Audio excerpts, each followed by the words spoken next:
அரசியலாயிரம் நேர்களுக்கு வாழ்த்துக்கள். நேற்று சண்டை, இன்னைக்கு சமாதானம்.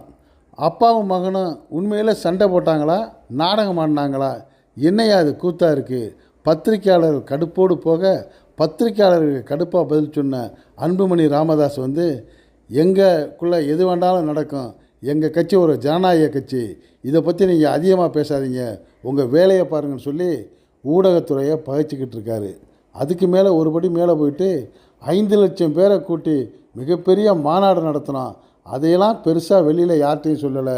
2 நிமிடம் நாங்கள் பேசிக்கிட்ட அந்த வாதத்தை மட்டும் நீங்கள் பெருசாக பேசியிருக்கீங்களேன்னு சொல்லி இவர் கடுப்பாக பத்திரிக்கையாளர்கிட்ட பேசியிருக்காரு. அவர் என்ன பேசியிருக்காருங்கிறத இப்போ நீங்கள் ஒரு நிமிஷம் கேளுங்க. அதுங்க, எங்கள் கட்சி ஒரு ஜனநாயக கட்சி. ஜனநாயக கட்சியில் நடக்கின்ற பொதுக்குழு காரசாரமான விவாதங்கள் நடக்கிறது, எல்லா கட்சியும் நடக்கிறது தான் சகஜம். எங்களுக்கு ஐயா தான். அதனால இன்னைக்கு நாங்கள் ஐயா கிட்ட பேசிட்டு இருக்கிறோம். அதுதான் ஜனநாயக கட்சிங்க. தலைவராக அறிவிக்கப்பட்டவர் உங்களோட உறவினர். அதாவது எங்கள் கட்சியினுடைய உட்கட்சி பிரச்சனை பற்றி நீங்க பேசுறதுக்கு எதுவும் தேவையில்லை. அது எங்களுடைய உட்கட்சி பிரச்சனை, நாங்க பேசிப்போம். அதே முடிவு இளைஞரணி இப்படி பேசிய அன்புமணி ராமதாஸ் அவர்களை மிக கோபமான முறையில் பத்திரிகையாளர்கள்லாம் முணுமுணுப்பாக பல கேள்விகளை கேட்க துரத்தினாலும் பதில் சொல்லாமல் அவர் உள்ளே ஓடி போகிறாரு. இப்போ நேற்று டாக்டர் ராமதாஸ் அவர்களுக்கும் அவருடைய மகன் அன்புமணி ராமதாஸ் அவர்களுக்கு நடந்த மோதலை எல்லா வலைதளங்களும், எல்லா தொலைக்காட்சியும், எல்லா யூடியூப் சேனலும் ட்ரெண்டிங்காக வந்தது நமக்கெல்லாம் தெரியும். அப்படிப்பட்ட நிலையில் பாட்டாளி மக்கள் கட்சி கதை முடிஞ்சிச்சு, இனி இது தலை தூக்காது, 2ஆக உடஞ்சிரும், அப்பா ஒரு கட்சி மகன் ஒரு கட்சின்லாம் பலரும் பல மாதிரி பேசி வந்த நிலையில் அதுக்கெல்லாம் வாய்ப்பில்லை ராசாங்கிற மாதிரி ஜி.கே. மணி தலைமையிலான முக்கியமான 5 பாட்டாளி மக்கள் கட்சி நிர்வாகிகள் இந்த தந்தை மகன் உறவுக்கு விரிசல் ஏற்பட்டு விடாத அளவுக்கு ஒரு ஃபெவிக்கால் போடுற வேலையை பார்த்துருக்காங்க. அதற்கு அவங்க எடுத்த பெரும் முயற்சிக்கு அந்த ராமதாஸ் அவர்களுடைய சகோதரி மகன் முகுந்தனும் ஒத்துழைச்சிருக்காருங்கிறது தான் செய்தி. இப்படி தந்தை மகன் சண்டை, அவர்கள் போட்டதுக்குள்ள சண்டையில் சமாதான உடன்பாடு, முகுந்தன் ஒத்துழைப்பு, பத்திரிகையாளர்கள் கோபம், அன்புமணி ராமதாஸுடைய காட்டமான பேட்டின்னு எல்லாவற்றுக்குமான தகவல்களை சில நிமிடங்கள் நீங்கள் கடைசி வரைக்கும் கவனமாக கேட்டு இது பற்றிய உங்களுடைய கருத்துக்களையும் நீங்கள் இந்த அரசியலாயிரம் கமெண்ட் பாக்ஸில் கமெண்ட்ஸ் பண்ணுங்கள். இப்போ நம்ம வீடியோவுக்குள்ளே போவோம். பாட்டாளி மக்கள் கட்சி நிறுவனர் டாக்டர் ராமதாஸ் என்ன முடிவெடுக்கிறாரோ அதுக்கு நான் கட்டுப்படுவேன்னு சொல்லி ராமதாஸ் அவருடைய சகோதரி மகன் முகுந்தன் அறிவிச்சிருக்கிறாரு. பாட்டாளி மக்கள் கட்சி இளைஞரணி தலைவராக இருந்த அன்புமணி ராமதாஸ் அந்த கட்சியுடைய தலைவராக கடந்த 2022ஆம் ஆண்டு மே மாதம் பதவியேற்ற நிலையில் அதையடுத்து ஜி.கே. மணியுடைய மகனும் திரைப்படத்துறையில் லைக்கா நிறுவனத்தின் தலைமை பொறுப்பில் உள்ள தமிழ்குமரனுக்கும் இளைஞர் சங்க தலைவர் பதவியை கடந்த அக்டோபர் மாதம் ராமதாஸ் வழங்கியிருக்காரு. அந்த வழங்கப்பட்ட 3 மாதத்திலேயே, அதாவது ஜனவரி 2023ஆம் ஆண்டே தனது பதவியை தமிழ்குமரன் ராஜினாமா செய்துட்டார். காரணம், தமிழ்குமரன் திரைப்படத்துறையில் பிஸியாக இருந்ததுனால பாட்டாளி மக்கள் கட்சியுடைய இளைஞர் சங்க நிர்வாகத்தை சரியாக செய்ய முடியாத நிலையில் தான் அவர் அந்த பதவியை ராஜினாமா செய்கிறாரு. இந்த நிலையில் ராமதாஸின் மகள் ஸ்ரீகாந்தின் மகனான முகுந்தனை மாநில ஊடக பிரிவு செயலாளராக நியமித்த டாக்டர் ராமதாஸ் அவரை தன்னோடவே வச்சுக்கிட்டார். இந்த நிலையில் தான் பாண்டிச்சேரி வானூர் அருகே பட்டானூரில் பாட்டாளி மக்கள் கட்சி சார்பில் நேற்று நடைபெற்ற புத்தாண்டு சிறப்பு பொதுக்குழுவில் நிறுவனர் டாக்டர் ராமதாஸ் அன்புமணிக்கு உதவியாக மாநில இளைஞரணி தலைவராக முகுந்தன் பரசுராமனை அறிவிக்கிறேன் அப்படின்ட்டு அவர் அறிவிக்கிறார். இப்படி அறிவித்த அடுத்த நிமிஷமே அவர் பேச்சை வழி மறித்து அதுக்கு கடுமையான எதிர்ப்பு தெரிவித்தார் அன்புமணி ராமதாஸுங்கிறது நமக்கெல்லாம் தெரியும். அவன் கட்சியில் சேர்ந்து 4 மாதங்க தான் ஆகுது, அவனுக்கு இளைஞர் சங்க தலைவர் பதவியா? அவனுக்கு என்ன அனுபவம் இருக்குது? கட்சியில் இருக்கும் அனுபவம் வாய்ந்தவங்களுக்கு பதவியை கொடுங்க, களத்தில் நல்ல திறமையான ஆட்கள் வேணும்னு தான் சொல்கிறேன் அப்படின்னு ஆவேசமாக வழிமறித்து அன்புமணி பேசினதை நம்ம எல்லா சேனல்களையும் நேற்று பார்த்தோம். அப்படி பேசிக்கிட்டு இருக்கும்போதே அதுக்கு குறுக்கிட்டு கோபமாக பேசின டாக்டர் ராமதாஸ், யாராக இருந்தாலும் நான் சொல்கிறத தான் கேட்கணும். நான் தான் இந்த கட்சிக்கு நிறுவனர், நான் தான் இந்த கட்சியை வளர்த்தேன். உங்களுக்கு நான் சொல்கிறத கேட்க இஷ்டம் இருந்தால் கேளுங்க, அப்படி கேட்க இஷ்டம் இல்லைன்னா கட்சியில் இருக்க முடியாது, நீங்கள் வெளியே போகலான்னு சொல்லி கடுப்பாக பதில் சொன்னதையும் நாம் எல்லா வலைதளங்களையும் நேற்று பார்த்தோம். இந்த பதிலை கேட்டுட்டு அதாவது தந்தைக்கு கடுமையான மறு பதிலடியாக நேற்றே அதே கூட்டத்தில் அன்புமணி ராமதாஸ் என்ன சொல்லிட்டாரு, நீங்கள் என்ன சொன்னாலும் சரி என் வேலையை காட்டுறேங்கிற மாதிரி நானும் புதுசாக ஒரு அலுவலகம் திறந்துட்டேன். அந்த அலுவலகத்தில் நீங்கள் தொண்டர்கள் நிர்வாகிகள்லாம் என்னை சந்திக்கலாம். அப்படி சந்திக்கிறதுக்கு நான் வந்து ஒரு கான்டாக்ட் நம்பரும் தரேன்னு சொல்லி அவர் ஒரு புது இலக்க முகவரியையும் நம்பரையும் கொடுத்தாரு. அதுதான் சென்னையில் பனையூரில் அன்புமணி ராமதாஸ் திறந்திருக்கிற புது அலுவலகம்னு சொன்னார். இப்படி சொன்ன உடனேயே பொதுக்குழுவில் கூடியிருந்த அந்த கட்சி நிர்வாகிகள் தொண்டர்கள்லாம், ஐயோ பாட்டாளி மக்கள் கட்சி ரெண்டாக போச்சு, அப்பா ஒன்றும் மகன் ஒன்றுமா சொல்கிறாரு, நம்ம யார் பேச்சை கேட்குறதுன்னு சொல்லி தலையில் கை வைத்து புலம்புனாங்கன்னு சொல்லப்படுது. இப்படிப்பட்ட நிலையில் பாட்டாளி மக்கள் கட்சி ராமதாஸ் என்ன முடிவெடுக்கிறாரோ அதுக்கு நான் கட்டுப்படுறேன், தொண்டனாக இருக்கவே நான் விரும்புகிறேன், இந்த கட்சிக்கு என்னால் என்னவெல்லாம் செய்ய முடியுமோ அதை நான் செய்வேன், என்னால் இந்த கட்சிக்கு எந்த விதமான பாதிப்பும் ஏற்படக்கூடாதுன்னு சொல்லி டாக்டர் ராமதாஸ் நியமித்த அவருடைய சகோதரருடைய மகன் முகுந்தன் வந்து வலியக்க வந்து இவர் விட்டு கொடுத்து பேசியிருக்கிறாரு.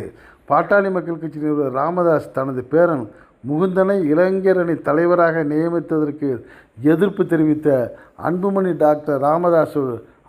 ராமதாஸுக்கு ஒத்துழைப்பது போல முகுந்தனே விட்டு கொடுத்து பேசினாரா, அல்லது அவரை விட்டு கொடுத்து பேச வைப்பதற்கு பாட்டாளி மக்கள் கட்சியில் ஜி.கே. மணியோடு சேர்ந்த 5 அந்த முக்கிய நிர்வாகிகள் முடிவெடுத்தார்களாங்கிறது ரகசியமான உள்விவகாரமாக இருக்குது. இந்த நிலையில் ராமதாஸ் அவர்களுக்கும் அன்புமணி ராமதாஸ் அவர்களுக்கும் ஏற்பட்டிருக்கிற இந்த பிணக்கை சரி செய்ததற்கு ஜி.கே. மணி தலைமையிலான 5 முக்கியமான நிர்வாகிகள் வந்து முதல்ல டாக்டர் அன்புமணி ராமதாஸை பார்த்து, நீங்கள் இப்படி உங்கள் அப்பாட்ட பேசுனதெல்லாம் தவறு, இப்படி நீங்கள் பேசியிருக்கக்கூடாதுன்னு சொல்லி பல கருத்துக்களை சொன்னதாகவும், அவருக்கு அரசியல் சூழ்நிலையில் பாட்டாளி மக்கள் கட்சி இந்த நிலையில் போனால் என்ன விளைவுகள் ஏற்படுங்கிறதை எடுத்து சொல்லி அன்புமணி ராமதாஸ் அவர்களை சரி கட்டி அவரை சமாதானப்படுத்தி அவருடைய தந்தையுடன் சமாதானம் செய்வதற்காக அந்த தைலாபுரத்துக்கு டாக்டர் ராமதாஸை சந்திக்க அழைத்து வந்திருக்கிறாங்க. அழைத்து வந்த நிலையில் நல்ல வேளையாக எந்த விதமான வெளியாட்களையும் உள்ளே விடாமல், ஒரு ஊடகத்துக்காரரையும் உள்ளே விடாமல் டாக்டர் ராமதாஸ் அவர்களை சந்திச்சிருக்கிறாங்க. சந்தித்த நிலையில் ராமதாஸ் அவர்கள் ஒரு சேரில் அமர்ந்திருக்க, அவருக்கு எதிரில் 5 முக்கியமான பாட்டாளி மக்கள் கட்சியுடைய நிர்வாகிகளும் டாக்டர் அன்புமணி ராமதாஸ் அமர்ந்திருக்க, டாக்டர் ராமதாஸ் அவர்கள் எந்த பக்கம் அன்புமணி ராமதாஸ் உட்கார்ந்துருக்காரோ அந்த பக்கம் ஒரு செகண்ட் கூட தன்னுடைய முகத்தை திருப்பாமல் எதிர் திசையில் கோபமாக வைத்துக்கொண்டு கடைசி நிமிடம் வரைக்கும் கடுகடுத்த முகத்தில் இருந்த காட்சி அவங்க வெளியிட்ட புகைப்படத்தில் தெரிய வருது. வீடியோக்களோ உள்ளே நடந்த பேச்சுவார்த்தைகளோ வெளியிடப்படலைன்னாலும் ஆரம்பத்தில் அன்புமணி ராமதாஸுக்கு கடுமையான டோஸ் விட்டுருக்காரு அவங்க அப்பா டாக்டர் ராமதாஸுங்கிறத லேசாக கசிந்த சில செய்திகள் வெளியே வந்திருக்கு. அதற்கு ஆதாரம் இல்லைன்றாலும் அதுதான் உண்மையாக நடந்திருக்கும். அன்புமணி ராமதாஸ் வந்து கீழே விழுந்தாலும் மீசையில் மண் ஊட்டலைங்கிற மாதிரி தந்தையிட்ட வந்து சரண்டர் ஆகியிருக்கிறாரு. அவரை சரண்டராக வைத்த 5 முக்கியமான இந்த பாட்டாளி மக்கள் கட்சியுடைய ஜி.கே. மணி தலைமையிலான குழு தான் இந்த வேலையை பார்த்துருக்காங்க. எப்படியோ அப்பா மகன் சண்டைக்கு ஒரு முடிவு கட்டி தற்போது ஒரு உடன்பாட்டை ஏற்படுத்தி 2 பேரும் ஒத்துக்கொண்டது போல் ஒரு சூழ்நிலையை வெளியிடுறதுக்காக அன்புமணி ராமதாஸை செய்தியாளர்களை சந்திக்க வைக்கிறதுக்கு வெளியில் அழைச்சிட்டு வர்றாங்க. அப்படி அழைச்சிக்கிட்டு வர்றப்ப அன்புமணி ராமதாஸ் அவர்கள்ட்ட பத்திரிகையாளர் கேட்கக்கூடிய கேள்விகளுக்கு கடுப்பாகி பொறுப்பற்ற முறையில் தான் அன்புமணி ராமதாஸ் பதில் சொல்கிறாரு. இது பாட்டாளி மக்கள் கட்சி ஒரு ஜனநாயக கட்சி, எங்களுக்குள்ளே 1000 பேசுவோம், இதெல்லாம் நீங்கள் பெருசுபடுத்தாதீங்க, இதெல்லாம் உங்களுக்கு தேவையில்லாத வேலை என்று சொல்லி பத்திரிகையாளர்கிட்ட தன்னுடைய கடுமையான கோபத்தை காட்டுறாரு. அது மட்டும் இல்லாமல் அன்புமணி ராமதாஸ் சொல்கிறாரு, நாங்கள் 5 லட்சம் பேர்களை திரட்டி பிரம்மாண்டமான மாநாடு நடத்தோம். அந்த மாநாட்டையெல்லாம் இவ்வளோ பெருசாக பேசாத நீங்கள் நாங்கள் வாக்குவாதம் பண்ணி கொடுத்ததை பெரிய செய்தியாக்கிட்டீங்களே, இதெல்லாம் சரியில்லை என்பது போல் அந்த ஊடகத்துறை பத்திரிகையாளர்களை கோபமாக பேசியது பத்திரிகையாளர்களெல்லாம் சூடாக்கியிருக்குன்னு சொல்கிறாங்க. பத்திரிகையாளர்கள் அடுத்தடுத்து கேள்வி கேட்க துவங்கிய போது அவர்களை மதிக்காமல் எந்த பதிலும் சொல்லாமல் அன்புமணி ராமதாஸ் அந்த இடத்த விட்டு நகர்றாரு. இந்த சூழ்நிலையில் பத்திரிகையாளர்கள் வந்து அன்புமணி ராமதாஸ் அவர்களை விமர்சனம் கூறி ஒருத்தருக்கு ஒருத்தர் பல செய்திகளை பரிமாறிக்கொண்டதாகவும் வரக்கூடிய 2026 தேர்தலில் ஊடகத்துறையை பகைச்சிக்கிட்டா நிலைமை என்ன ஆகுங்கிறது புரியாமல் அன்புமணி பேசிட்டு போகிறாரு, இதையெல்லாம் அவர் நாளை பார்ப்பாருன்னு சொல்லி அவர்களுக்குள்ளே பேசிக்கிட்டதாகவும் செய்திகள் வருது. இன்னும் சொல்ல போனால் இந்த பத்திரிகையாளர்கள் வந்து மனது வைத்தால் யாரையும் எந்த உயரத்துக்கும் கொண்டு போகலாம், எந்த படு பாதாளத்திலையும் தள்ளிவிடலாங்கிறது கொஞ்சம் கூட புரியாத அந்த அன்புமணி ராமதாஸ் இவர் என்ன அரசியல் செய்ய போகிறாருன்னு சொல்லி இப்படியும் அந்த பத்திரிகையாளர்கள் பேசிக்கொண்டதாகவும் செய்தி வருது. ஆனால் அப்பாவும் மகனும் ராசி ஆகிட்டாங்களா? அப்படி ராசி ஆகியிருந்தால் இந்த பத்திரிகையாளர் சந்திப்புக்கு டாக்டர் ராமதாஸ் ஏன் வெளியே வரலைங்கிற ஒரு கேள்வியும் அங்கே நிகழாமல் இல்லை. இந்த நிலைமையில் வரக்கூடிய தேர்தலில் மிகப்பெரிய எதிர்பார்ப்புகளை பார்த்து தங்களுடைய கூட்டணிக்கு டிமாண்ட் வைக்கலாம் அப்படின்னு இருந்த பாட்டாளி மக்கள் கட்சிக்கு இருந்த ஒரு வாய்ஸு குறைஞ்சி போச்சு. பெருசாக ஊதின பலூனை ராமதாஸும் அன்புமணி ராமதாஸும் போட்ட சண்டையினால் குண்டூசியால் குத்தி புஸ்வானமாக்கிட்டாங்கன்ட்டு பரவலாக பேசக்கூடிய நிலையில் இந்த வேறு ஒரு சில அரசியல் நோக்கர்கள் அதெல்லாம் இல்லை, இந்த அப்பாவும் மகனும் திட்டம் போட்டு தான் இப்படி ஒரு சண்டை நாடகத்தை போட்டிருக்கிறாங்க. அதற்கு காரணம் சமீப காலமாக பாட்டாளி மக்கள் கட்சியை பற்றிய செய்தி எந்த ஒரு ஊடகத்துறையிலையும் பத்திரிகையிலையும் தொலைக்காட்சியிலும் வரலை.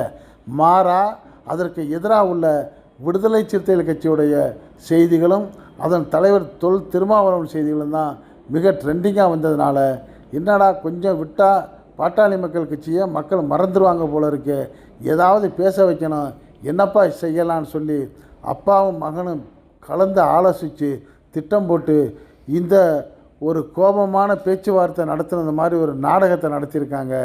நடத்தி நேற்று ஒரு நாள் பூரா ட்ரெண்டிங்கில் இருந்துட்டாங்கன்னு சொல்லி பாட்டாளி மக்கள் கட்சியை பிடிக்காத ஒரு சில பத்திரிகையாளர்கள் மற்றவர்கள்ட்ட செய்தி கூறியதாகவும் சொல்லப்படுது. என்ன நடந்ததோ உண்மையிலேயே அவர்களுக்குள் ஏற்பட்ட பிணக்கு தீர்ந்தது போல் நடிக்கிறாங்களா? 2026 தேர்தல் பாட்டாளி மக்கள் கட்சிக்கு சோதனையா சாதனையா? போட்ட சண்டை முடிந்ததா அல்லது முடிந்ததாக மறைக்கப்பட்டிருக்கிறதான்னு சொல்லி பலரும் பலவிதமான கருத்துக்களை பகிர்ந்து வர்ற சூழ்நிலையில் இதை பற்றிய உங்களுடைய கருத்துக்களை நீங்கள் இந்த அரசியல் ஆயிரம் கமெண்ட் பாக்ஸில் கமெண்ட்ஸ் பண்ணுங்கள். இந்த செய்தி பிடிச்சிருந்தால் இதுக்கு ஒரு லைக் கொடுங்க. இது போன்ற அரசியல் செய்திகள் எந்த பக்கமும் சார்பு இல்லாமல் நடுநிலையாக நாட்டில் நாலா பக்கம் நடக்கக்கூடிய செய்திகளை உங்கள் வீட்டுக்குள்ளே 4 சுவர்களுக்குள்ளே கொண்டு வந்து சேர்க்கக்கூடிய நம்ம அரசியல் ஆயிரம் சேனலுக்கு இதுவரை சப்ஸ்கிரைப் பண்ணாதவங்க சப்ஸ்கிரைப் பண்ணுங்கள். மறக்காமல் பக்கத்தில் இருக்க பெல் ஐக்கானை கிளிக் பண்ணுங்கள். அப்போ தான் நம்ம போடக்கூடிய ஒவ்வொரு செய்தியும் உங்களுக்கு நோட்டிஃபிகேஷன் காட்டும். நீங்கள் விரும்பிய செய்தியை பார்க்கலாம். என்றும் இணைந்திருப்போம். நன்றி, வாழ்த்துக்கள்.